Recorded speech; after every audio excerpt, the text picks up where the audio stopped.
Kani kediga bati CTV, mat pidang pek yaki kubur baman kasni, belawan rasha pida ka Orange Nissan Loom Sopo ni Fire Brigade Shillong, ringkat bat ka eco-friendly enterprise, ki plakot nagamenta ki jingdon kam hakasong, bat kara karong. Hadian baka sorkar jela kala penmena baka nongpang COVID-19 ke bakadway ke badang long positif hadian ke tes ke bala pendep South Sien Nenter. Hendrai ke tes ke basan sien ke kaipot ke lapau baka lalong negatif. Hendrai watla kataru ki board jong katnat ke kot ke kia kila lek biang ya ke tes sa sien.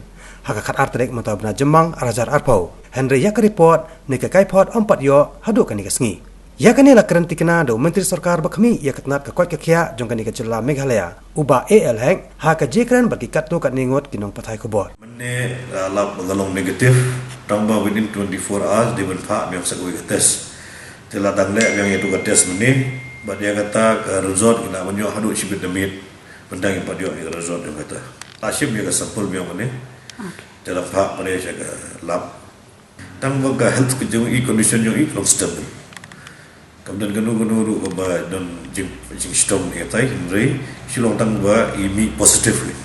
Dia ada mendang yang padio ya ka approval naga finance and planning. Naga mendang itu ki biomedical waste.